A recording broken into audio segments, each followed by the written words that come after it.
عليه ونعوذ بالله من شرور أنفسنا ومن سيئات أعمالنا من يهده الله فلا مضل له ومن يضلله فلا هادي له وأشهد أن لا إله إلا الله وحده لا شريك له وأشهد أن محمدا عبده ورسوله صلى الله عليه وسلم الذي أرسله بالحق بشيرا ونذيرا وداعيا إلى الله بإذنه وسراجا منيرا أما بعد فإن خير الحديث كتاب الله وخير الهدي هدي محمد صلى الله عليه وسلم وشر الأمور محدثاتها وكل محدثة بدعة وكل بدعة ضلالة وكل ضلالة في النار أعوذ بالله من الشيطان الرجيم بسم الله الرحمن الرحيم أومن كان ميتا فأحييناه وجعلنا له نورا يمشي به في الناس كمن مثله في الظلمات ليس بخارج منها كذلك زين للكافرين ما كانوا يعملون وعن أبي هريرة رضي الله تعالى عنه قال رسول الله صلى الله عليه وسلم والذي نفس محمد بيده لا يسمع بأحدكم من هذه الأمة يهودي ولا نصراني ثم يموت بالذي أرسلت به إلا كان من أصحاب النار رواه مسلم সমস্ত প্রশংসা যাবতীয় গুণগান মহান রব্বুল আলামিনের জন্যই, যার অশেষ মেহেরবানিতে জুমার সালাত আদায়ের জন্য আমরা মসজিদে সমবেত হতে পেরেছি। সকলেই বলি আলহামদুলিল্লাহ। দরুদ ও সালাম বর্ষিত হোক শেষ নবী প্রিয় নবী মুহাম্মদুর রাসূলুল্লাহ সাল্লাল্লাহু আলাইহি ওয়াসাল্লামের প্রতি, যিনি মহান রব্বুল আলামিনের পক্ষ থেকে আমাদেরকে জানিয়েছেন, সংবাদ পৌঁছেছেন কোন পথ তাওহীদের পথ, কোন পথ শিরকের পথ, কোনটা হকের পথ, কোনটা বাতিল পথ, কোন পথে চললে ইহকালীন জীবনে শান্তির পাশাপাশি পরকালীন জীবনেও জান্নাতুল ফেরদাউস লাভ করে ধন্য হওয়া যাবে, আর কোন পথে চললে ইহকালীন জীবনে লাঞ্ছিত হওয়ার পাশাপাশি পরকালীন জীবনেও ক্ষতিগ্রস্ত জাহান্নামের অধিবাসী হতে হবে, স্পষ্টভাবে বলে দিয়েছেন। কিয়ামত পর্যন্ত তার প্রতি দরুদ ও সালাম বর্ষিত হোক। আল্লাহুম্মা সাল্লি আলাইহি আল্লাহুম্মা বারিক আলাইহি। সম্মানিত উপস্থিতি, আজকে আমরা কোরআনুল কারীম থেকে মৌলিক কিছু কথা শুনবো ইনশাআল্লাহ। আজকে বিষয় নির্ধারিত হবে আমরা কেন মুসলিম। প্রত্যেক ব্যক্তি সে প্রশ্ন করবে যে আমি কেন মুসলিম। আপনাকে যদি জিজ্ঞাসা করি যে আপনি কেন মুসলিম, তাহলে এক কথায় উত্তর অনেকেরই জানা না থাকতে পারে যে আমার বাবা মুসলিম, আমি জন্ম থেকেই মুসলিম। কিন্তু আমি কেন মুসলিম, আপনি কেন মুসলিম, এটা যদি আপনি দলিলের আলোকে জানতে চান, তাহলে অবশ্যই আপনাকে কোরআন এবং হাদিস পড়তে হবে। পড়ে বুঝে একটা সিদ্ধান্ত নিয়ে তারপরে আপনার বলতে হবে যে আমি কেন মুসলিম। তো প্রিয় উপস্থিতি, এই প্রশ্নের উত্তর যদি অনেক বড় প্রশ্নের উত্তর, তারপরে সময়ের দিকে খেয়াল করে আমরা সংক্ষেপে কোরআন এবং হাদিসের দলিলগুলো জানার চেষ্টা করব যে আপনি কেন মুসলিম। আল্লাহ রাব্বুল আলামিন আল কোরআনুল কারীমের সূরা আনআম 122 নম্বর আয়াতের মধ্যে বলছেন, আওয়ামান কানা মাইতান, অথবা সে ব্যক্তি কি ওই ব্যক্তির মতো যে মৃত ছিল। মৃত ছিল মানে যে ব্যক্তি হেদায়েত কোনটা সে জানতো না, কোনটা তাওহীদ, কোনটা শিরক, কোনটা তাওহীদের পথ, কোনটা হেদায়েতের পথ, কোনটা ঈমানের পথ, যে ব্যক্তি এটা জানতো না, ফাহিয়াইনাহু, আমি এই লোকটাকে হেদায়েত দান করলাম, আমি তাকে জীবিত করলাম। তাহলে একজন মানুষ যদি শিরকের উপরে থাকে, সে যদি হেদায়েত না বোঝে, কোনটা সঠিক পথ কোনটা বেঠিক পথ এটা যার ক্ষমতা নেই, বেঠিকের পথ থেকেও যদি সে মনে করে আমি হেদায়েতের উপর আছি, ঠিক আছি, বুঝতে হবে এই লোকটা মৃত। আল্লাহ এটাই বলেছেন যে ফাহিয়াইনাহু, আমি মান কানা মাইয়িতান, যে মৃত ছিল, ফাহিয়াইনাহু, আমি তাকে জীবিত করেছি, মানে আমি তাকে কোনটা হেদায়েতের পথ, কোনটা ঈমানের পথ, কোনটা তাওহীদের পথ, এটা আমি তাকে দেখিয়েছি। ওয়াজআলনা লাহু নূরান, এরপর আমি তাকে এমন একটি আলো দান করেছি, ইয়ামশি বিহি ফিন নাস, যে আলো দিয়ে সে মানুষের মধ্যে চলাফেরা করে, সব মানুষের মধ্যে সেই আলো দিয়েই সে চলাফেরা করে। কামা মাসালুহু ফি যুলুমাত, এই ব্যক্তির চলাফেরা কি সেই ব্যক্তির মতো হবে যে অন্ধকার এর মধ্যে চলাফেরা করে, তার মতো হবে? অর্থাৎ যে কুফরি নিয়ে চলাফেরা করে, যে শিরক নিয়ে চলাফেরা করে, যে গোমরাহি নিয়ে চলাফেরা করে, এই ব্যক্তির মতো ওই ব্যক্তির চলাফেরা কি হবে যে হেদায়েত পেয়েছে, যে ব্যক্তি তাওহীদ পেয়েছে, তার চলাফেরা আর ওই ব্যক্তির চলাফেরা, দুজনের চলাফেরা কি সমান হবে? অবশ্যই সমান হবে না।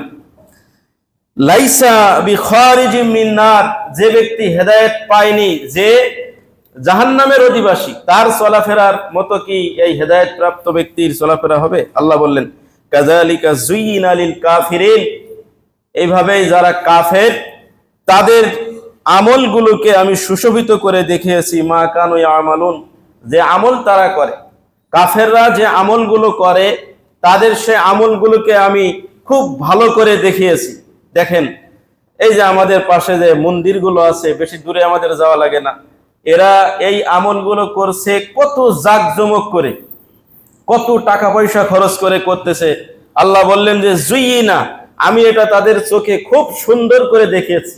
আর আমরা দেখতে পাচ্ছি যে তারা কত সুসজ্জিত করছে, আলোকসজ্জা করছে, বাজনা বাজিয়ে বিয়ে অনুষ্ঠানে যেমন মানুষ খুশি হয়, ঠিক বিয়ে অনুষ্ঠানে আমাদের যেমন খুশি হয়, বলতে অবৈধ যে গান বাজনা এটা হারাম সেটা আমি বলছি না, আমাদের যে আনুষ্ঠানিকতা রয়েছে, মানুষ খাওয়ানো বা ইত্যাদি বৈধ যে পন্থাগুলো রয়েছে, সবগুলো তারা এই অনুষ্ঠানে করে, তাদের এই অবৈধ বা হারাম শিরকের কুফরির এই কাজগুলোতে তারা করে। আল্লাহ বললেন যে তাদের কাছে মনেই হবে না যে তারা যে হারামের উপর রয়েছে। এইভাবেই আমি সুশোভিত করে দেখিয়েছি তাদের কাছে, এভাবে রং সং দিয়ে তাদেরকে দেখিয়েছি। প্রিয় উপস্থিতি, এখান থেকে আমাদের স্পষ্ট হয়ে যায় যে একজন মানুষ আমি কোন পথটা বেছে নেব। এখানে আল্লাহ রাব্বুল আলামিন হেদায়েতের পথের কথা উল্লেখ করলেন, যে একজন মানুষ যাকে আমি হেদায়েত দান করেছি, যাকে আমি তাওহীদের জ্ঞান দান করেছি, যাকে আমি সঠিক পথে পরিচালনা করেছি, সে ব্যক্তিকে আমি মৃত্যুর পরে যেন আবার জীবন দিয়েছি। এই ব্যক্তির চলাফেরা কখনো আর এই জাহান্নামী ব্যক্তির চলাফেরা, শিরক মিশ্রিত ব্যক্তির যে আমল করে তার চলাফেরার মতো আর হবে না। কিন্তু আমি মুসলিম, আপনি মুসলিম, এই বিষয়টা আমরা গুলিয়ে ফেলাই, যে আমি মুসলিম, কেন মুসলিম এটা আর জানি না। আমি মুসলিম, আমার কাজ কি এটা আপনি হারিয়ে ফেলি, আমার এটা আপনার মনে থাকে না, কারণ আপনি জানেন না যে আমি কেন মুসলিম। যদি আপনি জানতেন তাহলে এই গুলিয়েটা ফেলতেন না, যে আপনি মনে করেছেন আমার বাবা মুসলিম, দাদা মুসলিম, সবই মুসলিম, মুসলিম দেশে থাকি, শুক্রবারে নামাজ পড়তে যাই, রমজান আসলে রোজা রাখি, আমি তো মুসলিম, আর বাকি কাজগুলো তাদের সাথে মিশে গেলেও কোনো সমস্যা নেই। কিন্তু আল্লাহ তো এটা স্পষ্ট করে দিলেন যে ওয়াজআলনা লাহু নূরান, হেদায়েত দেওয়ার পরে আমি তাকে একটা আলো দিয়ে দান করি, সেই আলো দিয়ে সে মানুষের মধ্যে চলাফেরা করে। এই আলো দিয়ে সে বুঝতে পারে যে এই পথটা বাতিল পথ, এটা শিরকের পথ, এটা গুমরাহির পথ। এই আলো যদি আপনার না থাকে তাহলে আপনি কেমন মুসলিম? আপনি যদি সবই গুলিয়ে ফেলেন, কোনটা ফাহিশের কাজ, কোনটা শিরকের কাজ, কোনটা আপনার বেদাতের কাজ, সব যদি আপনার কাছে সমান, তাহলে এই আলো আপনি তো সঠিকভাবে পাননি, আর সেটার ব্যবহারও আপনি জানেন না। তাহলে আপনি কে, আল্লাহ কি দান করলেন? এই আলো দিয়ে আপনার তো কোনো লাভ হচ্ছে না। প্রিয় উপস্থিতি, এই কারণেই আমি মুসলিম, আপনি মুসলিম, আপনি একটা আল্লাহর পক্ষ থেকে আলো পেয়েছি। এই আলো দিয়ে শিরকের অন্ধকার, কুফরির অন্ধকার, বিদাতের অন্ধকার, গুমরাহির অন্ধকার থেকে আপনি আমি আলোর পথ দিয়ে চলতে হবে। তাহলেই এই আয়াতের সার্থকতা আপনি আর আমি মুসলিম হিসেবে সেটা গ্রহণ করতে পারবো। প্রিয় উপস্থিতি, ঠিক আল্লাহ রাব্বুল আলামিন যে আমাদের মাবুদ, আমরা ইবাদত করব কার? যদি আপনি আমি চিন্তা করি যে এত মানুষ যে যার মতো করে চলতেছে, যে যার মতো চলছে, কেউ নিজের প্রবৃত্তির হাওয়া, যেটা আমাদের আলোচনার এক পর্যায়ে আসবে আয়াতগুলো, যে প্রবৃত্তির অনুসরণ করে বহু মানুষ চলছে। যে নিজের ভালো লাগছে নামাজে আসলাম, ভালো লাগছে না আসলাম না, প্রবৃত্তির মতো চলছে। ভালো লাগছে মসজিদে আসলাম, ভালো লাগছে মন্দিরে গেলাম, ভালো লাগছে অন্য পাপের যত জায়গা আছে সব গেলাম, কারণ আমার তো দুনিয়াতে জবাবদিহিতার তেমন কোনো প্রয়োজন আমি মনে করি না। তো এই যে এইভাবে অনেকেই চলছে। আবার অনেকের কাছে ভালো লাগছে যে তাদের কাছে মনে হচ্ছে যে মূর্তি যে সমস্ত বানাচ্ছে, অনেক মানুষের এরকম দ্বিধা রয়েছে, দ্বন্দ্ব রয়েছে, যে এত মানুষ এত যুগ যুগ ধরে করতেছে, এত আনুষ্ঠানিকতা করে করতেছে, তাহলে মনে হয় ওটাও ঠিক আছে। এরকম অনেকের আকীদা রয়েছে, বেশিরভাগ অনেক মানুষের এরকম আকীদা যে এরা যারা করছে ওদেরটাও ঠিক আছে, ঘুরে ঘুরে ওটাও আপনার আল্লাহর কাছে যায়, আমরা মুসলমানরা যুগ যুগ ধরে যেটা করছি এগুলো আল্লাহর কাছে যায়। এরকম অনেকের বিশ্বাস রয়েছে। অনেক আলেম পর্যন্ত এটা গুলিয়ে ফেলতেছে বর্তমানে এসে, মানে কথা বলতে যে এমন স্লিপ করতেছে যে তার এদিকেই চলে যাচ্ছে, যে ঘুরে ঘুরে তাদেরটাও ওরা ঠিকই আল্লাহর কাছে যায়। তাহলে সাধারণ মানুষের যে বিশ্বাস আছে এটা 100%, এটা ধারণা করে অনুমান করে কথা নয়। কারণ তাদের যারা সেখানে শ্রোতা, হাজার হাজার শ্রোতা, কেউ তো প্রতিবাদ করে না, তাহলে এটা হাজার হাজার মানুষের বিশ্বাস আছে যে তাদেরটাও ঠিক। এরকম আকীদা বহু মানুষের রয়েছে। তাহলে আমি মুসলিম, আপনি মুসলিম, এরকম আকীদা, এরকম বিশ্বাস যদি আপনার আমার থাকে মাবুদ সম্পর্কে, ইলাহ সম্পর্কে, যে মাবুদ যার আমরা ইবাদত করব, যাকে আমি রব হিসাবে গ্রহণ করেছি, তারও আরো শরীক রয়েছে, এই কথা বলা মানে তার আরো শরীক রয়েছে, যে যে যেভাবে করে আল্লাহর দিকে যায়, তার মানে আল্লাহ তো আছে, তার আল্লাহর কাছে পৌঁছানোর জন্য এই যে যেভাবে মাধ্যম গ্রহণ করছে মূর্তির নামে, যেটা হিন্দুদের বিশ্বাস, যে তাদের আল্লাহ জমিনে নেমে আসে, যার নাম হলো শিব, যার নাম হলো কৃষ্ণ, এইগুলো তাদের বিশ্বাস, যে তাদের রব এইগুলো নামে দুনিয়াতে আসে। কিন্তু আমাদের বিশ্বাস কি? আমাদেরকে আল্লাহ হেদায়েত দান করেন, কিন্তু আমাদের বিশ্বাস হলো আল্লাহ যুগে যুগে নবী এবং রাসূলদের দিয়ে তিনি কাজ করিয়ে নেন, হেদায়েতের কাজ। তারাই আল্লাহর পক্ষ থেকে তার আল্লাহর বাণীগুলো প্রসার করে। কৃষ্ণ হয়ে আসেন না, এইভাবে আপনার রাম হয়ে আসেন না, ইত্যাদি মূর্তির যে নামগুলো রয়েছে, এভাবে আল্লাহ ভিন্ন নামে মাখলুক হয়ে আসেন না। প্রিয় উপস্থিতি, তাদের এই বিশ্বাস। তো এইভাবে বিশ্বাসগুলো আপনার আসছে পর্যায়ক্রমে, যেটা মুসলিমরা মনে করছে যে তাহলে তাদেরটা মনে হয় ঠিক আছে। এই বিশ্বাস যদি থাকে, এটাই হলো শিরকের বিশ্বাস। এটাই হলো যে রবের আসনে আমি যে মাহবুদের ইবাদত করি তার শরীক রয়েছে। এই আয়াতগুলো আমি আপনাদের সামনে স্পষ্ট করব, কয়েকটা আয়াত পড়লে আপনি কোরআন দিয়ে আরো স্পষ্ট ভাবে বুঝতে পারবেন। আল্লাহ রাব্বুল আলামিন বলছেন, বাল আতাইনাহুম বিল হাক্কি ওয়া ইন্নাহুম লাকাযিবুন, বরং আমি তাদেরকে হক, তাফসীর ইবনে কাসিরে আছে, আমি তাদেরকে তাওহীদের জ্ঞান দান করেছি। এই হকের তাফসীর করেছেন ইবনে আব্বাস রাদিয়াল্লাহু তাআলা আনহু, যে এটা হলো তাওহীদের জ্ঞান। এই তাওহীদের সত্য জ্ঞান আমি তাদেরকে দিয়েছি। ওয়া ইন্নাহুম লাকাযিবুন, আর অবশ্যই তারা মিথ্যুক। কারা মিথ্যুক? আল্লাহ পরবর্তীতে বলছেন যে তাওহীদের জ্ঞান, তাওহীদ কথাটার অর্থই হলো যে আমি যার ইবাদত করি মাবুদ একজনই, ওয়াহদুন থেকে তাওহীদ, তাওহীদ থেকেই শব্দটা আসছে ওয়াহদুন। এটা হলো শব্দমূল, আর এখান থেকে এই শব্দটা তৈরি হয়েছে যে এক, আমি একের ইবাদত করি। ওয়াহদুন, এখান থেকে আহাদুন ওয়াহিদুন, যে কুল হুয়াল্লাহু আহাদ, এই হলো তাওহীদ। কুল হুয়াল্লাহু আহাদ তাওহীদ যদি আপনি না বোঝেন তাহলে সূরা ইখলাস তো মুখস্থ আছে, প্রথম আয়াতটাই হলো তাওহীদ। কুল হুয়াল্লাহু আহাদ, বলেন আল্লাহ এক, এটাই হলো তাওহীদ। প্রিয় উপস্থিতি, তো এখানে আল্লাহ বললেন যে বাল আতাইনাহুম বিল হাক্কি, আমি তাদেরকে তাওহীদের জ্ঞান, সত্যের জ্ঞান দান করেছি যে আল্লাহ এক, তাকেই মাবুদ হিসাবে গ্রহণ করতে হবে। ওয়া ইন্নাহুম লাকাযিবুন, কিন্তু তারা সেটাকে অস্বীকার করেছে। কিভাবে অস্বীকার করেছে? মাত্তাখাযাল্লাহু মিন ওয়ালাদ, আল্লাহ কোনো সন্তান গ্রহণ করেননি, কিন্তু তারা বলে যে আল্লাহ অমুক আল্লাহর ছেলে, তমুক আল্লাহর ছেলে, ফেরেশতারা আল্লাহর কন্যা, এইভাবে বিভিন্নজন বিভিন্ন তারা এইভাবে নিয়েছে। তো এটা আল্লাহ কোরআনের অন্যান্য আয়াতে বলছেন, এই আয়াতের মধ্যে বলছেন মাত্তাখাযাল্লাহু মিন ওয়ালাদ, যে আল্লাহ সন্তান গ্রহণ করেছেন, যেটা হিন্দু ধর্মের বিশ্বাস রয়েছে, যেটা খ্রিস্টান ধর্মের বিশ্বাস রয়েছে, যেটা ইহুদি ধর্মের বিশ্বাস রয়েছে যে আল্লাহ রাব্বুল আলামিন সন্তান গ্রহণ করেছেন। নাউযুবিল্লাহ মিন যালিক। তা আল্লাহ বললেন যে ওয়া ইন্নাহুম লাকাযিবুন, এটা তারা চরম পর্যায়ের মিথ্যা কথা তারা বলে থাকে আল্লাহর সম্পর্কে। ওমা কানা মাহু মিন ইলাহ, আল্লাহর সাথে কোনো শরীক নেই, কোনো মাবুদ নেই, কোনো উপাস্য নেই।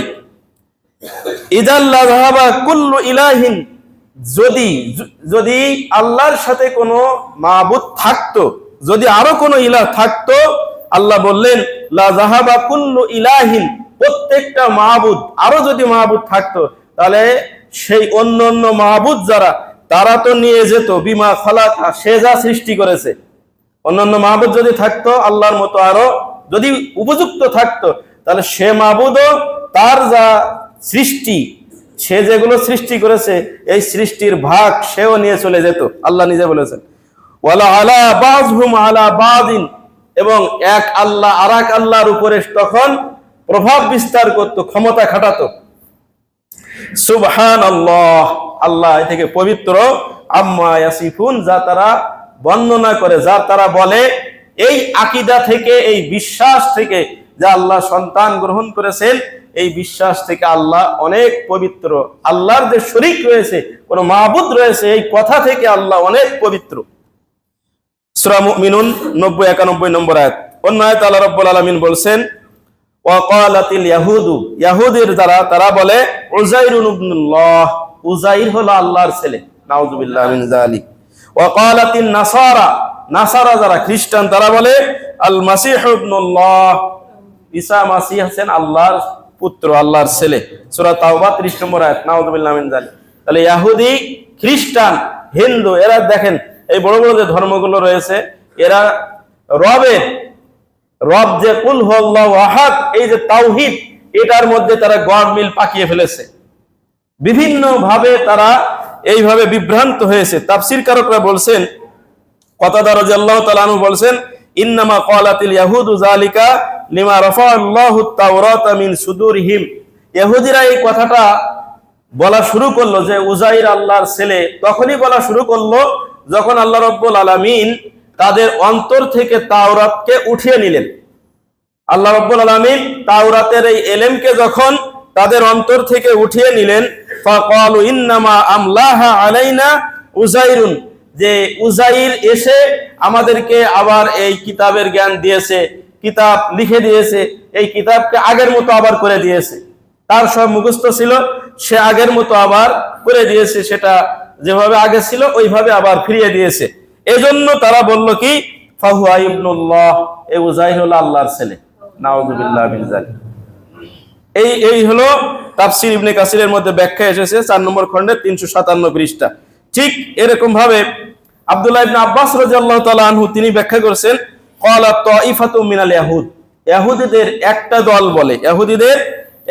দল বলে উযাইরুন ইবনুল্লাহ, যে উযাইর আল্লাহর পুত্র, এ কথা ইহুদিদের একটা দল বলে। ওয়ালাম ইয়াকুল যালিকা জামিউহুম, এটা তাদের সকল ইহুদির বক্তব্য না, সকল ইহুদি এটা বিশ্বাস করে না, তাদের আকীদা না। বরং একদল ইহুদিদের তাদের আকীদা হলো যে উযাইর আল্লাহর ছেলে। ফাকালু ওয়ালাকিন্নাহুম কাযাবু, তবে যারা যে দলটা এটা বলে তারা এটা মিথ্যা বলে, তাদের কথা কোনো সত্যতা নেই।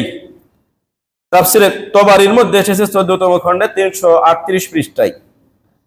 কোরআনে আল্লাহ বলছেন একই আয়াতের মধ্যে, সূরা তাওবা 30 নম্বর আয়াতে, ওয়াকালাতিন নাসারা আল মাসিহ ইবনুল্লাহ, যে খ্রিস্টান যারা নাসারা এরা যে বলছে যে ঈসা আল্লাহর ছেলে, এই কথা যে বলছে, তাফসীর ইবনে কাসির রাহিমাহুল্লাহ তিনি এই কথার প্রতিবাদ জানাচ্ছেন এভাবে যে হাযা মিন আযাবিল কাযিব, এটা হলো সবচেয়ে বড় মিথ্যা কথা, সবচেয়ে বড় মিথ্যা কথা আলাল্লাহ, আল্লাহর উপরে এর চেয়ে বড় মিথ্যা কথা আর নেই।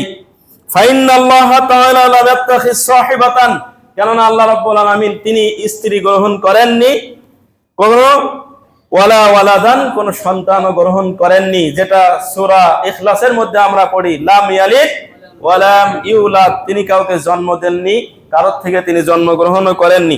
প্রিয় উপস্থিতি, এটা হচ্ছে ওয়াহুয়াল ওয়াহিদুল কাহ্হার, তিনি সর্বোত্তম ক্ষমতাবান, তিনি হচ্ছেন এক, তিনি অদ্বিতীয়। তাফসীর ইবনে কাসিরের 4 নম্বর খণ্ডে 357 পৃষ্ঠা। আমরা এই যে বাতিল আকীদাগুলো ইহুদিদের, খ্রিস্টানদের, তারপরে আপনার হিন্দুদের যে বাতিল আকীদাগুলো রয়েছে সেগুলো তাফসীরের আলোকে জেনে নিলাম, কোরআনের আয়াতের মাধ্যমে আমরা সেগুলো জানতে পারলাম। আল্লাহ রাব্বুল আলামিন সূরা মাইদা 72 নম্বর আয়াতে বলছেন, লাকাদ কাফারাল্লাযীনা ক্বালু ইন্নাল্লাহা হুয়াল মাসীহ ইবনু মারইয়াম, অবশ্যই তারা কুফরি করেছে, অবশ্যই তারা এই কথাটা কুফরি করেছে, যে যারা বলেছে ইন্নাল্লাহা হুয়াল মাসীহ ইবনু মারইয়াম, আল্লাহ হলেন মাসীহ ইবনু মারইয়াম, অর্থাৎ ঈসা ইবনু মারইয়ামই আল্লাহ, এই কথা যারা বলেছে তারা ভুল করেছে, তারা মিথ্যা কথা বলেছে। আল্লাহ নিজেই এই আয়াতের মধ্যে সূরা মাইদা 72 নম্বর আয়াতে বলেছেন, অর্থাৎ যারা ট্রিনিটি মতবাদ, যে তিনজন আল্লাহ হলেন, তিনজন আল্লাহ, ঈসা এবং মারিয়াম, এই তৃতীয় যে ট্রিনিটি মতবাদ রয়েছে, এই মতবাদকে আল্লাহ রাব্বুল আলামিন তিনি সূরা মাইদা 73 নম্বর আয়াতের মধ্যে নাকচ করে দিয়েছেন, বরং এটা তারা মিথ্যা দাবি করে এটা বলে স্পষ্টভাবে জানিয়ে দিয়েছেন।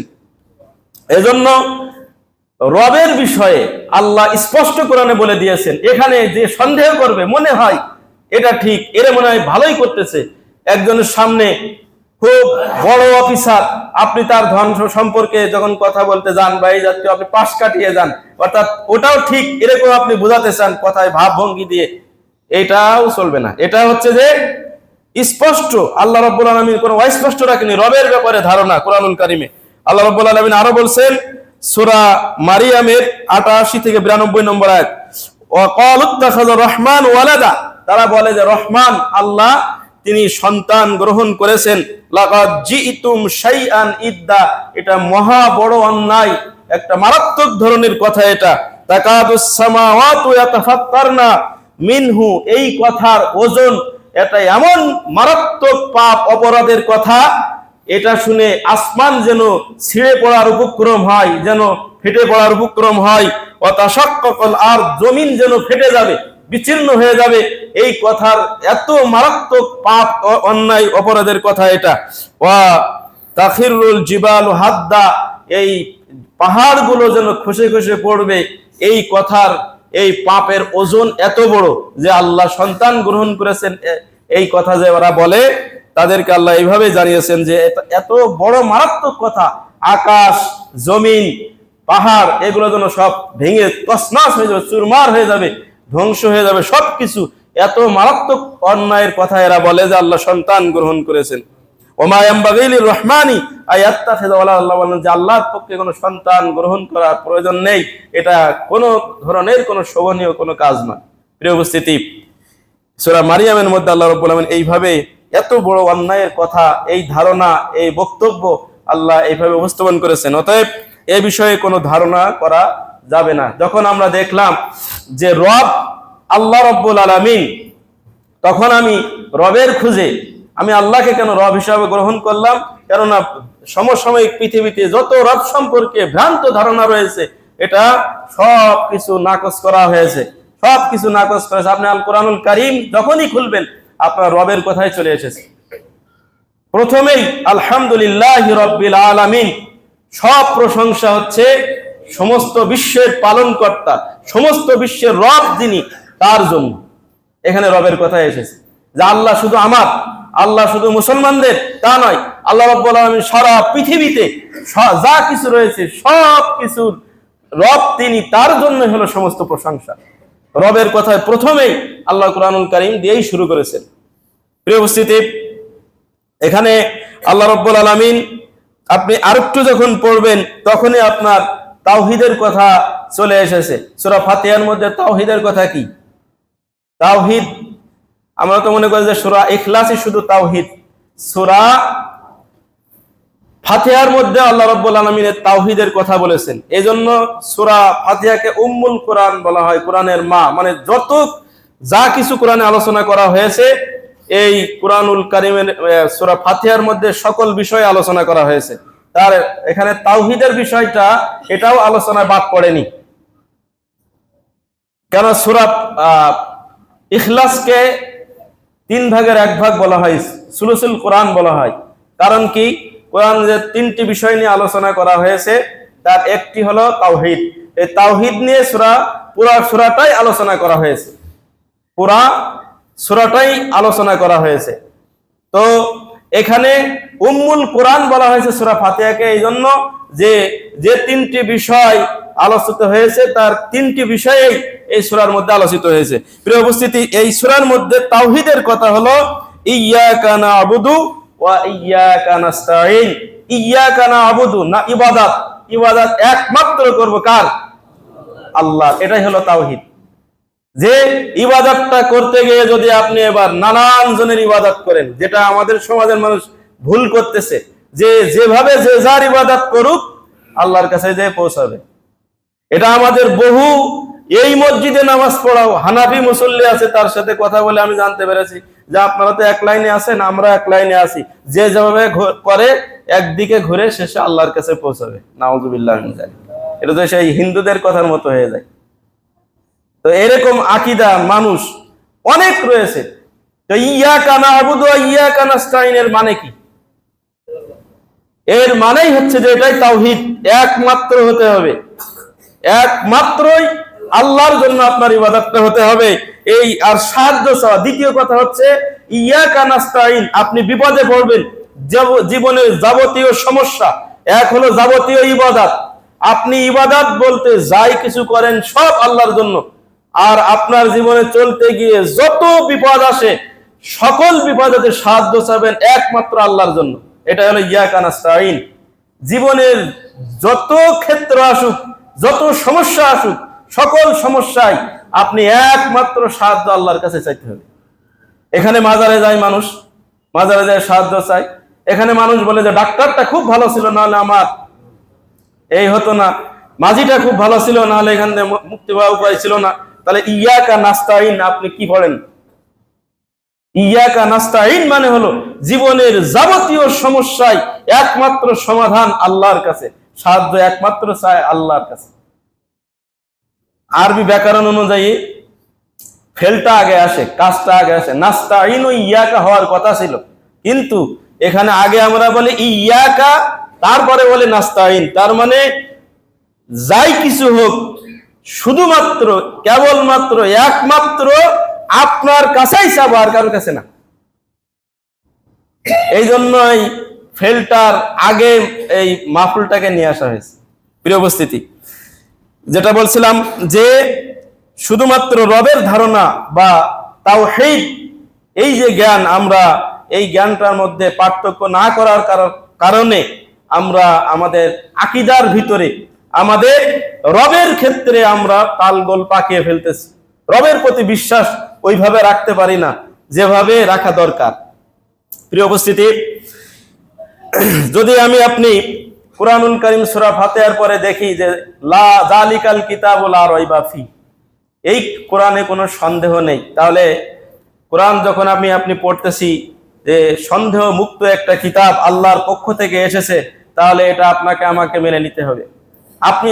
আপনি মুসলিম ঠিকই, আপনি মুসলিম ঠিকই, কিন্তু বহু মানুষ আছি আমরা যে কোরআন আমরা পড়ি না। আমাদের বাসায় কোরআন আছে, প্রায় মানুষের বাড়িতে কোরআন আছে, কিন্তু সেটা যে কোথায় রাখা আছে অনেকের জানেও না, যে বাসায় কোরআন আছে কোথায় আছে অনেকে জানে না, যে বাড়িওয়ালি জানে, মহিলারা জানে কোরআন কোথায় আছে, কিন্তু কোন পুরুষের, অনেক পুরুষ এরকম রয়েছে তার জানা নেই যে বাসায় কোরআন কোথায় থাকে। প্রিয় উপস্থিতি, এরকম মুসলমানদের সংখ্যা আমাদের বেশি। তা আপনি যে আপনার পরিচয় আপনি মুসলিম, তাহলে আপনি কিভাবে মুসলিম থাকেন যদি আপনার ইলম না থাকে রবের সম্পর্কে? আল্লাহ রাব্বুল আলামিন বলছেন, আফালা তাকিলুন, তোমরা কি চিন্তা ভাবনা করবে না, বুঝবে না? তা আমাদের তো আর বোঝার দরকার হয় না, যা বোঝে, যারা আমরা মসজিদে আছি হুজুররা যা বোঝে আমরা তাই বুঝি, সাধারণ মানুষ তাই বোঝে। বেশিরভাগ হানাফি মসজিদগুলোতে এরকম, আপনারা একটু যাও পড়াশোনা করেন শোনেন, কিন্তু বেশিরভাগ মাযহাব মসজিদগুলোতে ইমাম সাহেব যাই বলবে তাই। আপনার বউ তালাক হবে কি না হবে সেটা হুজুর ঠিক করবে। কয় তালাক হলো ওটাও হুজুরকেই বলে দিতে হয়। তা আপনি কি জানেন? আল্লাহ বললেন, আফালা তাকিলুন, যে তোমরা কি চিন্তা ভাবনা করবে না? তোমাদেরকে আকল থেকে তাকিলুন মানে তোমরা কি এই পাগল সবাই? তোমরা কি চিন্তা ভাবনা করবে না? আকল খাটাবে না তোমরা? প্রিয় উপস্থিতি, সূরা আন-নাম 22 নম্বর আয়াত, অন্য আয়াতে বলছেন, আফালা তাতাফাক্কারুন, তোমরা কি একটু চিন্তা ভাবনা করো না? চিন্তা ভাবনা তোমরা করবে না? কি নিয়ে চিন্তা ভাবনা করবেন? আমরা তো দুনিয়ার সবকিছু নিয়ে চিন্তা ভাবনা করি, শুধু কোরআন ছাড়া, হাদিস ছাড়া। তো আল্লাহ এইটা নিয়ে চিন্তা ভাবনা করতে বলছেন। আপনি দুনিয়ার বিষয়ে এত চিন্তা করে কি করবেন? আপনি যে স্টক করেন চিন্তা করতে করতে, আপনার কি করার ক্ষমতা আছে? তাকদিরে যতটুকু লেখা আছে অতটুকুই করতে পারবেন। এত চিন্তা করে আপনার কি হবে? কিচ্ছু করতে পারবেন না। উপর থেকে যেটা ফায়সালা হবে অতটুকুই। কিন্তু আল্লাহ চিন্তা করতে বলছেন, আফালা তাতাফাক্কারুন, তোমরা কি চিন্তা ভাবনা করবে না? এই কোরআন নিয়ে, হাদিস নিয়ে, এইগুলো নিয়ে কি তোমরা চিন্তা ভাবনা করবে না? আল্লাহর সৃষ্টি নিয়ে, এই বিষয়গুলো নিয়ে কি চিন্তা ভাবনা করবে না? সূরা আন-নাম 50 নম্বর আয়াত, অন্য আয়াতে বলছেন, আফালা তুবসিরুন, তোমরা কি একটু গভীরভাবে বিশ্লেষণ করে দেখবে না? তোমরা কি অন্তরের চোখ খুলে দেখবে না? চোখ দিয়ে তো সবাই দেখে, অমুসলিম দেখে, যারা মুসলিম তারা দেখে, পড়ালেখা মানুষ দেখে, পড়ালেখা জানে না তারাও দেখে। কিন্তু আল্লাহ বললেন যে আফালা তুবসিরুন, তোমরা কি মনের চোখ দিয়ে একটু দেখবে না? হৃদয়ের চোখ দিয়ে একটু দেখবে না? এটা হলো সূরা কসাস 72 নম্বর আয়াত। প্রিয় উপস্থিতি, এই বিষয়গুলো আল্লাহ রাব্বুল আলামিন আমাদেরকে বলেছেন মূলত তার যে সৃষ্টি, তার যে মাখলুকাত রয়েছে, এই বিষয়গুলো চিন্তা ভাবনা করার জন্য। তিনি যে আমাদেরকে হেদায়েতের জন্য আল কোরআনুল কারীম দিয়েছেন, তিনি যে ওহী নাজিল করেছেন, সেই ওহীটা যাতে আমরা দেখি, চিন্তা ভাবনা করি। এই জন্য প্রিয় উপস্থিতি, রব আমরা জানতে পারলাম যে আলহামদুলিল্লাহ রাব্বিল আলামিন, সকল প্রশংসা একমাত্র আল্লাহ রাব্বুল আলামিনের জন্য। রব হিসাবে আমরা সমস্ত পৃথিবীর যিনি রব, যিনি লালন পালন করেন সমস্ত পৃথিবীর, কার কি দরকার, কার কোনটা কিভাবে থাকা দরকার প্রয়োজন, সব কিছু যিনি দেখাশোনা করেন, পরিচালনা করেন, তিনি হলেন রব। তার জন্য সকল প্রশংসা। আল্লাহ রাব্বুল আলামিন বললেন, উল ইয়া আইয়ুহান নাস, হে রাসূল আপনি বলে দিন, হে মানুষ সকল, ইন্নী রাসূলুল্লাহি ইলাইকুম জামিআ, আমি তোমাদের সকলের কাছে আল্লাহর পক্ষ থেকে প্রেরিত রাসূল। তাহলে রাসূল শুধু আমাদের মুসলিমদের জন্য নয়, সারা পৃথিবীর মানুষের জন্যই রাসূল। কিন্তু আমরা মেনে নিয়েছি রাসূলের, আর তারা কি মেনে নেয়নি। কিন্তু আল্লাহ রাসূল সাল্লাল্লাহু আলাইহি সাল্লামকে আল্লাহ বললেন যে আপনি ঘোষণা করে দিন, বলে দিন, ইন্নী রাসূলুল্লাহি ইলাইকুম জামিআ, সকল মানুষের জন্য আমি রাসূল হিসাবে প্রেরিত হয়েছি, আমি সকল মানুষের জন্য রাসূল। সূরা আরাব 118 নম্বর আয়াত। অন্য আয়াতে আল্লাহ রাব্বুল আলামিন বলেন, ওমা আরসালনাকা, হে রাসূল আমি আপনাকে প্রেরণ করেছি ইল্লা কাফাতাল লিন্নাস, সকল মানুষের জন্যই, সকল মানুষের হেদায়েতের জন্য আমি আপনাকে প্রেরণ করেছি। কিভাবে? আল্লাহ বলেন যে বাশীরা ওয়া নাযীরা, যারা হেদায়েত গ্রহণ করে তাদের জন্য আপনি সুসংবাদ দিবেন, ওয়া নাযীরা, যারা হেদায়েত গ্রহণ না করে তাদেরকে জাহান্নামের জন্য আপনি সতর্ক করবেন, সতর্ক সাবধান করবেন। ওয়ালাকিন্না আকসারান নাসি লা ইয়াকিলুন ইয়ালামুন, কিন্তু অধিকাংশ মানুষ এটা জানে না, অধিকাংশ মানুষ এটা জানে না। সূরা সাবার মধ্যে 28 নম্বর আয়াতে আল্লাহ বললেন, এলা আমরা বুঝতে পারলাম যে আমার রব সারা পৃথিবীর মানুষের জন্য আমার রব, তার মধ্যে আমি বাদ না। আমার রব আল্লাহ, আমার সারা পৃথিবীর মানুষের জন্য প্রেরিত হয়েছে আল্লাহ রাসূল। কাজে আমি পৃথিবীবাসীর বাহিরে কেউ নয়, আমার জন্য আমার রাসূল প্রেরিত হয়েছে। সে হিন্দু হলেও তার জন্য আমার রাসূল প্রেরিত হয়েছে। যদি সে না মানে, তার শাস্তির কথা আল্লাহ রাসূল সাল্লাল্লাহু আলাইহি সাল্লাম নিজেই বলছেন। যদি রাসূলকে কেউ না মানে, তার পরিণতি কি হবে সে কথা আল্লাহ রাসূল সাল্লাল্লাহু আলাইহি সাল্লাম নিজেই বলছেন। আবু হুরায়রা রাদিয়াল্লাহু তাআলা আনহু বলেন যে রাসূলুল্লাহ সাল্লাল্লাহু আলাইহি সাল্লাম বলেছেন, ওয়াল্লাযী নাফসু মুহাম্মাদিন বিয়াদিহি, যার হাতে মুহাম্মদ সাল্লাল্লাহু আলাইহি সাল্লামের প্রাণ, তার শপথ করে বলছি, অর্থাৎ আল্লাহর শপথ করে বলছি, মুহাম্মদ সাল্লাল্লাহু আলাইহি সাল্লাম বলছেন, লা ইয়াসমাউ বি আহাদাকুম মিন হাযিহিল উম্মাহ, এই উম্মতের যে কেউ, যে কোনো ব্যক্তির কাছে আমার সংবাদ পৌঁছাবে, ইয়াহুদিয়ুন ওয়ালা নাসরানিয়ুন, সে ইহুদি হোক, সে খ্রিস্টান হোক, অন্য ধর্মের যে কেউ হোক না কেন, যার কাছে আমি মুহাম্মদ সাল্লাল্লাহু আলাইহি সাল্লাম প্রেরিত হয়েছি, এই খবর পৌঁছাবে। সুম্মা ইয়ামুতু বিল্লাযী উরসিলতু বিহি, আমি যে শরীয়ত নিয়ে প্রেরিত হয়েছি, এই শরীয়তের প্রতি যদি সে ঈমান না নিয়ে আসে, ইল্লা কানা মিন আসহাবিন নার, তাহলে সে জাহান্নামবাসী বলে গণ্য হবে। নাউযুবিল্লাহি মিন যালিক। আল্লাহ আমাদেরকে হেফাজত করুন, আমিন। মানে রাসূল সাল্লাল্লাহু আলাইহি সাল্লাম এর খবর, এই রিসালাতের খবর যার কাছেই পৌঁছাবে, সে যদি রাসূল সাল্লাল্লাহু আলাইহি সাল্লামের প্রতি ঈমান না নিয়ে মৃত্যুবরণ করে, তার অনুসারী না হয়ে মৃত্যুবরণ করে, তাহলে রাসূল সাল্লাল্লাহু আলাইহি সাল্লাম বললেন যে ইল্লা কানা মিন আসহাবিন নার, সে জাহান্নামের অধিবাসী হবে, সে যে ধর্মের মানুষ হোক না কেন। তাহলে আমি আপনি মুসলিম কেন? আমি আর আপনি মুসলিম এজন্য যে আমি আপনি জান্নাতে যেতে চাই, এই জন্যই আমি আপনি মুসলিম। এক কথায় শেষ।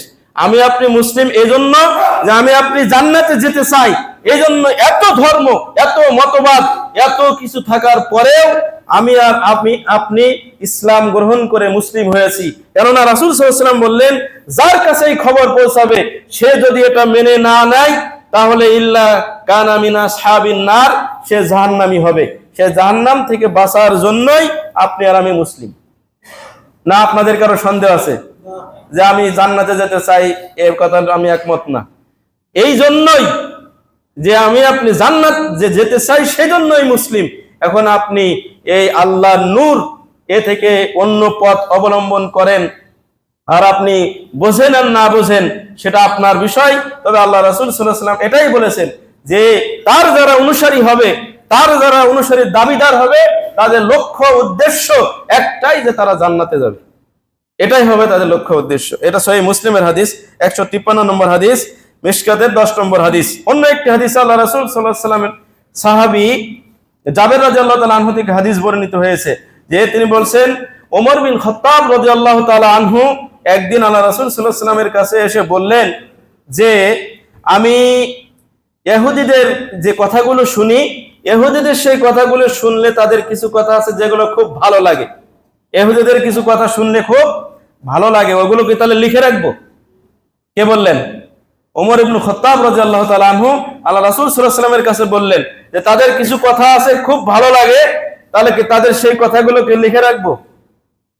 ওইরকমই একটু মিলাই দেই।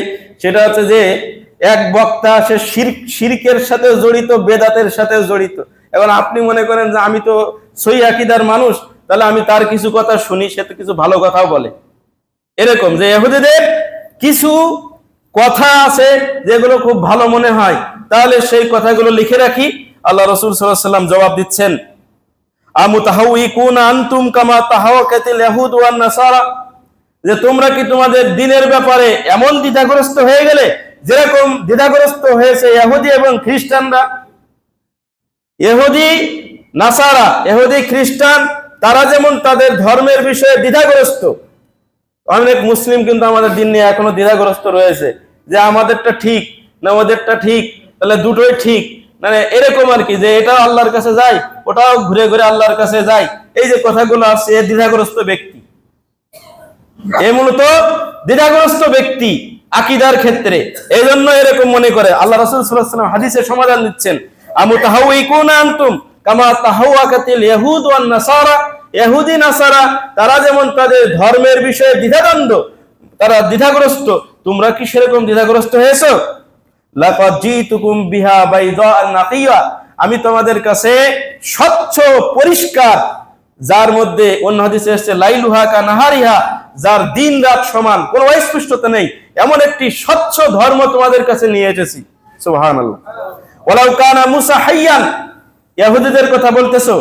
ইহুদীদের যে তাওরাত নাজিল হয়েছিল যে নবীর উপরে, মুসা আলাইহিস সালামের উপরে, তিনি বলছেন ওয়ালাউ কানা মুসা হাইয়ান, যদি মুসা আলাইহিস সালাম জীবিত থাকতেন। কার সময়ে? তার সময়ে, মুহাম্মদ সাল্লাল্লাহু আলাইহি ওয়াসাল্লামের সময়ে যদি মুসা আলাইহিস সালাম জীবিত থাকতেন, মা ওয়াসিআহু ইল্লা ইত্তিবাই, তাহলে আমার অনুসরণ করা ছাড়া তার আর কোনো উপায় ছিল না। সুবহানাল্লাহ। রাসূল সাল্লাল্লাহু আলাইহি ওয়াসাল্লাম বললেন যে ইহুদীদের কথা বলছো, তাদের নবী, তারা তো তাদের ধর্মকে বিকৃত করে ফেলেছে। তারপরে যদি তাদের নবী মুসা আলাইহিস সালাম এই সময় জীবিত থাকতেন, তাহলে আমার অনুসরণ করা ছাড়া ভিন্ন কোনো পথ তার থাকতো না, আমারই অনুসরণ তাকে করতে হতো। সুবহানাল্লাহ। তো প্রিয় উপস্থিতি, এটাই হলো ইসলাম, যেটা হাসান সনদে বর্ণিত হয়েছে। মিশকাতে 177 নম্বর হাদিস, মুসনাদে আহমদের মধ্যে এসেছে 14736 নম্বর সিরিয়ালে। তো এটা দ্বারা আমি আপনি কি বুঝলাম? দ্বিধাগ্রস্ত হওয়া যাবে? আকীদার ক্ষেত্রে যদি দ্বিধা থাকে যে ওটাও ঠিক আছে মনে হয়, ওখানে যে আপনি খুব প্রশংসা করতেছেন, ওখানে যে আপনি তাদেরকে বলছেন যে ভালো করে করো, আমরা আছি, মানে তোমাদের তো আছে ওই ঘুরে ঘুরে ওই আল্লাহর কাছে যাচ্ছে, এরকম একটা ভাব অনেকে তো সরাসরি বলতেছে মুখ দিয়ে। তো এই কথা কখনোই সাপোর্ট করা যাবে না। আল্লাহ রাসূল সাল্লাল্লাহু আলাইহি সাল্লাম ওমর রাদিয়াল্লাহু তাআলা আনহুর মতন মানুষকে, ওমর রাদিয়াল্লাহু মানে যে আপনাদের জানা আছে যে তাকে শয়তানও ভয় পেত, শয়তান তাকে ভয় পেত, অন্য রাস্তা দিয়ে যেত, সেই ওমর রাদিয়াল্লাহু তাআলা আনহুকে রাসূল সাল্লাল্লাহু আলাইহি সাল্লাম এত শক্ত ভাষায় বলে আকীদা ক্লিয়ার করে দিলেন যে কোন অন্য ধর্ম আবার কি, অন্য ধর্ম কি, সেই ধর্মের নবী যদি আসে তারপরেও তার রাসূল সাল্লাল্লাহু আলাইহি সাল্লামের অনুসরণ করা ছাড়া তার মুক্তি হবে না। প্রিয় উপস্থিতি, এটাই হলো আল্লাহ রাসূল সাল্লাল্লাহু আলাইহি ওয়াসাল্লাম শক্তভাবে বলে দিলেন, এজন্য দ্বিধাগ্রস্তের কোনো সুযোগ নেই। তাহলে আপনার আর আমার করণীয় হলো আমল করতে থাকা।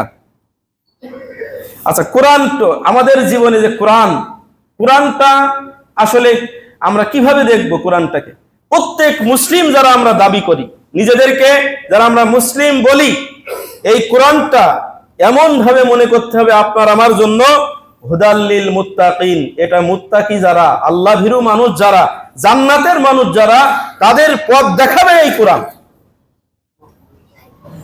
এই পথ ছাড়া আর বিকল্প কোনো শিক্ষা নেই, এই পথ ছাড়া বিকল্প কোনো পথ নেই, পদ্ধতি নেই, রীতি নেই, কোনো ইজম নেই, কোনো কিছু নেই, তরিকা নেই। এটা আপনার অন্তর থেকে বিশ্বাস লাগবে। কিন্তু আজকে এক্ষেত্রেও আমরা দ্বিধাগ্রস্ত হয়ে গেছি। অনেক মানুষ এই ক্ষেত্রে যে কোরআনের চেয়ে ভালো পদ্ধতি, ভালো পথ, ভালো শিক্ষা ইত্যাদি রয়েছে বলে আমাদের অনেক এই মনে আমরা করি, মুখে স্বীকার না করলেও আমাদের মনের বিশ্বাস এটা রয়েছে। প্রিয় উপস্থিতি, অথচ আল্লাহ রাব্বুল আলামিন অন্য জায়গায় বলছেন, সূরা জিন প্রথম আয়াত দ্বিতীয় আয়াতের মধ্যে, ইন্না সামি'না কুরআনান আজাবা, এক আশ্চর্যজনক কোরআন। এই কোরআনের শব্দ, এর অর্থ, এর ভাষা সবকিছু আশ্চর্যজনক যারা বুঝে তাদের জন্য। ইয়াহদি ইলা রুশদি, এটা মানুষকে সঠিক পথের রাস্তা দেখায়, এর কোনো ব্যতিক্রম কিছু নেই, এটা মানুষকে হেদায়েতের রাস্তা দেখায়। ফাআমান্না বিহি, সুতরাং এটার প্রতি আমরা বিনা দ্বিধায়, বিনা সংকোচে আমরা ঈমান নিয়ে আসলাম। সুবহানাল্লাহ। প্রত্যেক ব্যক্তির এটাই হওয়া কথা দরকার, যারা আমরা মুসলিম দাবি করি, মুসলিম নিজেদেরকে বলি যে এটা এক আশ্চর্য কোরআন, মুজিজা, এটা মানুষকে হেদায়েতের পথ দেখায়। ওয়ালান নুশ, মানে এটার প্রতি আমরা ঈমান নিয়ে আসলাম। ওয়ালান নুশরিকা বিরাব্বিনা আহাদা, আমাদের রবের সাথে আমরা কাউকে কোনো কিছুকেই শরীক করি না। সুবহানাল্লাহ। তো শিরক মুক্ত ঈমানের এই ঘোষণা যদি আপনি আমি দিতে পারি, তাহলে আমি জান্নাতের উপরেই রয়েছি। আর যদি শিরক মিশ্রিত, দ্বিধাদ্বন্দ্ব, এই রকম দ্বিধাগ্রস্ত ঈমান আপনার আমার থাকে, যদি একনিষ্ঠ ঘোষণা আপনার আমার না আসে ভিতর থেকে, কোন দিকে যাব, কোনো স্থির কোনো সিদ্ধান্ত যদি আপনি আমি না দাঁড় করাতে পারি, তাহলে কিন্তু জান্নাতের পথ আপনার আমার জন্য খুব কঠিন হয়ে যাবে। প্রিয় উপস্থিতি, আমরা আজকে মেন দলিল কোরআন থেকেই জানার চেষ্টা করছি যে আমি যে নিজেকে মুসলিম দাবি করছি, আমি যে নিজেকে মুসলিম বলি, তাহলে নবী মুহাম্মদ সাল্লাল্লাহু আলাইহি সাল্লামকে আমার মানা কেন প্রয়োজন? রাসূল সাল্লাল্লাহু আলাইহি সাল্লামকে কে, তিনি কে, তাকে কেন মানা প্রয়োজন? এটা যদি প্রথম ভাবে আমরা বলি, তাহলে কবরের যে 3টি প্রশ্ন রয়েছে, যে তোমার রব কে, প্রথম যে আলোচনাটা আমরা করলাম যে তোমার রবকে, এই বিশ্বাসগুলো, এই আকীদাগুলো, এই দ্বিধাহীন, নিঃসংকোচ, এই আপনার ভয় ভীতিহীন সাক্ষ্য তাওহীদের যদি আমি দিতে পারি হেদায়েতের পথে, যে ফাআমান্না বিহি, এই কোরআন আশ্চর্য, আমি তার প্রতি ঈমান নিয়ে আসলাম, এটা হেদায়েতের রাস্তা দেখায়, তার প্রতি ঈমান নিয়ে আসলাম, ওয়ালা নুশরিকা বিরাব্বিহি আহাদা, আমার রবের সাথে কখনোই কাউকে আমি শরীক করব না, এই ঘোষণা যদি দিতে পারি, তাহলেই মান রব্বুকার উত্তরটা সহজে দিতে পারা যাবে। আর যদি এই দ্বিধাগ্রস্ত ঈমান, ভীতিগ্রস্ত ঈমান, সুবিধাবাদী ঈমান, যার যখন যে পরিস্থিতি আসে ওই পরিস্থিতির আলোকে আমি মোকাবেলা করি আমার ঈমান দিয়ে, তাহলে কিন্তু আপনার এই মান রব্বুকার উত্তর পারা যাবে না। 2 নম্বর বিষয় হলো যে মান নাবিউকা, তোমার নাবিটাকে, আমি যে মুসলিম, এই নাবির বিষয়ে আল্লাহ রাব্বুল আলামিন যেটা বলেছেন সেটা স্পষ্টভাবে আপনার আমার মেনে নেওয়ার মতো মন মানসিকতা থাকতে হবে, সেটা আমাকে সেইভাবে গ্রহণ করতে হবে। আল্লাহ রাব্বুল আলামিন বললেন যে রাসূল সাল্লাল্লাহু আলাইহি ওয়াসাল্লামের তাহলে কেন অনুসরণ করব? এটা একটা বিষয়, যে কেন আপনি রাসূলকে অনুসরণ করেন। তারা বিভিন্নভাবে বিভিন্ন জনকে অনুসরণ করে, অনুসরণের জন্য তারা নাবির উপরে বানিয়ে নিয়েছে আল্লাহর পুত্র, নাউযুবিল্লাহ মিন যালিক। ইহুদিরা বানিয়ে নিয়েছে আল্লাহর পুত্র, খ্রিস্টানরা বানিয়ে নিয়েছে, নাসারারা তারা বানিয়ে নিয়েছে আল্লাহর পুত্র, হিন্দুদের তো অভাব নাই। তো প্রিয় উপস্থিতি, এইভাবে যে তারা নবী রাসূলকে বাদ দিয়ে সরাসরি আল্লাহর পুত্র বানিয়ে নিয়েছে আরো কাছে, বা কেউ আল্লাহ বলতেছে, আপনি কেন এত কিছু বাদ দিয়ে মুহাম্মদ সাল্লাল্লাহু আলাইহি সাল্লাম, আপনার মানুষ, মাটির তৈরি মানুষ, তাকে আপনি কেন মানতে যাবেন? কেন মানেন তাকে? এই যে প্রশ্নগুলোর উত্তর, তাহলে আল্লাহ রাব্বুল আলামিন কিন্তু আমাদেরকে জানিয়ে দিয়েছেন যে তাকে মানতে হবে কেন, জরুরি কেন, এত প্রয়োজন কেন রাসূল সাল্লাল্লাহু আলাইহি ওয়াসাল্লামকে মানা। সূরা নিসার 80 নম্বর আয়াতে আল্লাহ বললেন, মাইয়ুতির রাসূলা, যে রাসূলকে মানে, যে রাসূলের অনুসরণ করে, আতা আল্লাহ, সেজন্য আল্লাহকেই মানে। সুবহানাল্লাহ। মানে আল্লাহকে মানতে হলে আপনার রাসূল সাল্লাল্লাহু আলাইহি ওয়াসাল্লামকে মানতেই হবে। কারণ আল্লাহ মাইয়ুতির রাসূলা, যে রাসূলকে মানলো, ফাকাদ আতা আল্লাহ, সেজন্য আল্লাহকে মানলো। ওমান তাওয়াল্লা, আর যে মানলো না, মুখ ফিরিয়ে নিল, মুহাম্মদ সাল্লাল্লাহু আলাইহি ওয়াসাল্লামকে মানার দরকার নাই, মানবো না। যদি কেউ না মানে, ওমান তাওয়াল্লা, যদি কেউ মুখ ফিরিয়ে নাই, ফামা আরসালনাকা আলাইহিম হাফিজা, রাসূল সাল্লাল্লাহু আলাইহি ওয়াসাল্লাম, যে আপনি তাদেরকে ঈমানের উপরে নিয়ে আসতেই হবে, এরকম ভাবে জোর জবরদস্তি করে আপনাকে ওই দায়িত্ব দিয়ে প্রেরণ করা হয় না। লাস্তা আলাইহিম বিমুসাইতির, আপনি তাদের উপরে শাসক নন। ইন্নামা আনতা মুযাক্কির, আপনি শুধু একজন উপদেশদাতা, জানিয়ে দিবেন, পৌঁছে দিবেন। ওমা আলা রাসূলি ইল্লাল বালাগিল মুবিন, রাসূলের দায়িত্ব শুধু হবে সুস্পষ্টভাবে জানিয়ে দেওয়া, পৌঁছে দেওয়া। ফামা বাল্লাগতা রিসালাতা ওয়া ইল্লাম তাফআল ফামা বাল্লাগতা রিসালাতা, আপনি যদি শুধু পৌঁছে দেওয়ার দায়িত্বটা ভালোভাবে না করেন, তাহলে আপনি যেন এই দায়িত্ব পালন করলেন না, আপনার রিসালাতের দায়িত্ব আপনি পালন করলেন না। যদি পৌঁছে দেওয়ার ভালো মতো এই দায়িত্বটা পালন না করেন, তাহলে রিসালাতের দায়িত্ব আপনি পালন করলেন না। প্রিয় উপস্থিতি, এরকম ভাবে বলছেন যে যারা কেউ মুখ ফিরিয়ে নিল, ফামা আরসালনাকা আলাইহিম হাফিজা, তাদেরকে রক্ষা করতেই হবে, এই দায়িত্ব আমি আপনাকে দেইনি, এই দায়িত্ব দিয়ে আপনাকে আমি পাঠাইনি। অর্থাৎ যে শুধুমাত্র পৌঁছে দেওয়ার জন্য আপনাকে পাঠিয়েছি, জাহান্নাম থেকে আপনি যে রক্ষা করবেনই তাকে, এই দায়িত্ব আপনার না। ইন্নাকা লা তাহদি মান আহবাবতা, আপনি যাকে ভালোবাসেন তাকে আপনি হেদায়েত দিতে পারবেন, এটা না। ওয়ালাকিন্নাল্লাহা ইয়াহদি মান ইয়াশা, আল্লাহ যাকে চান তাকে হেদায়েত দিবেন। আপনার হেদায়েতের কোনো আশা আকাঙ্ক্ষা নেই। আপনি কখনোই মসজিদে আসেন না, কখনোই কারোর কাছে পরামর্শ চান না, তাহলে আপনি আপনার মতন চলেন, আপনাকে হেদায়েতের পথে কে নিয়ে আসবে? আপনার হেদায়েতের আছে কিছু, আপনার আগ্রহ যদি না থাকে, টোটালি কিছু কারোর জীবনে কারোর ওয়াজও শোনেন না, আপনি কখনো ওয়াজ মাহফিলও করেন না, আপনি জুমার নামাজে আসেন একদম লাস্ট টাইমে, আপনি কোনো দোয়ার বই থেকে কোনো দোয়া মুখস্থ করেন না, সালাতের কোনো পদ্ধতি থেকে সালাতও জীবনে শেখেননি, আপনাকে হেদায়েত দেবে কে? প্রিয় উপস্থিতি, এটাই বলছেন যে ওমান তাওয়াল্লা, যারা মুখ ফিরে চলে যাবে, রাসূল আপনার এই কথাগুলো মানবে না, ফামা আরসালনাকা, আমি আপনাকে পাঠাইনি, আলাইহিম হাফিজা, তাদেরকে হেফাজত করার জন্য, রক্ষা করার জন্য, অর্থাৎ জাহান্নাম থেকে রক্ষার জন্য তাদেরকে আপনাকে পাঠাইনি, বরং আমি আপনাকে পাঠাইছি শুধু পৌঁছে দেওয়ার জন্য। কাজেই ফামান শাআ ফালিউমিন ওয়া মান শাআ ফালিয়াকফুর, যার ইচ্ছা সে ঈমান আনুক, যার ইচ্ছা সে কুফরি করুক। প্রিয় উপস্থিতি, তো রাসূল সাল্লাল্লাহু আলাইহি ওয়াসাল্লাম এইভাবে চেষ্টা করেছেন, সব সময় তিনি কি পরিমাণ চেষ্টা করেছেন দাওয়াত পৌঁছে দেওয়ার জন্য, সেটা আমরা সবাই জানি। তো অন্য আয়াতে আল্লাহ রাব্বুল আলামিন বলছেন, ওমা আতাকুমুর রাসূলু ফাখুযুহু, রাসূল তোমাদেরকে যা দেয় তোমরা সেটা গ্রহণ করো। ওমা নাহাকুম আনহু ফান্তাহু, যা থেকে তিনি বিরত রাখতে নির্দেশ দেয়, বিরত থাকার জন্য নির্দেশ দেয়, তা থেকে তোমরা বিরত থাকো। ওয়াত্তাকুল্লাহ, আর আল্লাহকে ভয় করো। ইন্নাল্লাহা শাদীদুল ইকাব, কারণ আল্লাহ শাস্তি দানে খুব কঠোর। সূরা হাশরের 7 নম্বর আয়াত। এই আয়াতের মধ্যে ওমা আতাকুমুর রাসূল, রাসূল সাল্লাল্লাহু আলাইহি ওয়াসাল্লাম তোমাদেরকে যা দেন তা তোমরা গ্রহণ করো, যেটা নিষেধ করে, তাহলে এখানে রাসূল সাল্লাল্লাহু আলাইহি ওয়াসাল্লামকে মানতে হবে, এটা আল্লাহ নির্দেশ দিচ্ছেন, এটা আল্লাহই দায়িত্ব দিচ্ছেন। ওয়াতিউল্লাহ ওয়া রাসূলাহ, অন্য আয়াতে আল্লাহ রাব্বুল আলামিন বললেন ওয়াতিউল্লাহ ওয়া রাসূলাহু ইন কুনতুম মুমিনিন, যে তোমরা আল্লাহ এবং তার রাসূলের আনুগত্য করো, আল্লাহর আনুগত্য করো এবং তার রাসূলের আনুগত্য করো। ইন কুনতুম মুমিনিন, যদি তোমরা মুমিন হও। তাহলে মুমিন হতে গেলে আল্লাহর আনুগত্য করা লাগবে, রাসূল সাল্লাল্লাহু আলাইহি ওয়াসাল্লামের আনুগত্য করা লাগবে। এজন্য আমরা মুসলিম, যে আমরা আল্লাহকে লা ইলাহা ইল্লাল্লাহ বলি, আবার মুহাম্মাদুর রাসূলুল্লাহ, আশহাদু আল্লা ইলাহা ইল্লাল্লাহ ওয়া আশহাদু আন্না মুহাম্মাদার রাসূলুল্লাহ। এক অংশ আল্লাহকে মেনে নেওয়ার, অন্য অংশে রাসূল সাল্লাল্লাহু আলাইহি ওয়াসাল্লামকে মানার জন্য কি কালিমায়ে শাহাদাত পড়ে তারপর ইসলামে প্রবেশ করি। এটা আল্লাহ রাব্বুল আলামিন বলছেন, ইয়া আইয়ুহাল্লাযীনা আমানু, হে ঈমানদারগণ, আতিউল্লাহ আতিউর রাসূল, তোমরা আল্লাহকে মানো, তার রাসূলকে মানো। ওয়ালা তুবতিলু আমালাকুম, আর তোমাদের আমলকে বাতিল করো না। অর্থাৎ আমল যদি রাসূলের পদ্ধতি অনুপাতে না হয়, ওটা বাতিল। আমল আল্লাহ করতে নির্দেশ দিয়েছেন, কিন্তু পদ্ধতি রাসূল সাল্লাল্লাহু আলাইহি ওয়াসাল্লামের, সেটা যদি না হয় তাহলে আমল বাতিল। সূরা মুহাম্মদ 33 নম্বর আয়াত। অন্য আয়াতে আল্লাহ বলেন সূরা নূর 56 নম্বর আয়াত, ওয়া আকিমুস সালাত ওয়া আতুজ যাকাত, তোমরা সালাত কায়েম করো এবং যাকাত দাও। ওয়া আতিউর রাসূলা, এবং রাসূলের আনুগত্য করো।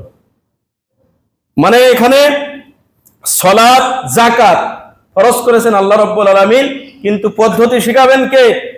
রাসূল সাল্লাল্লাহু আলাইহি ওয়াসাল্লাম। এজন্য বলছেন ওয়াতিউর রাসূল, রাসূল সাল্লাল্লাহু আলাইহি ওয়াসাল্লামের আনুগত্য করো।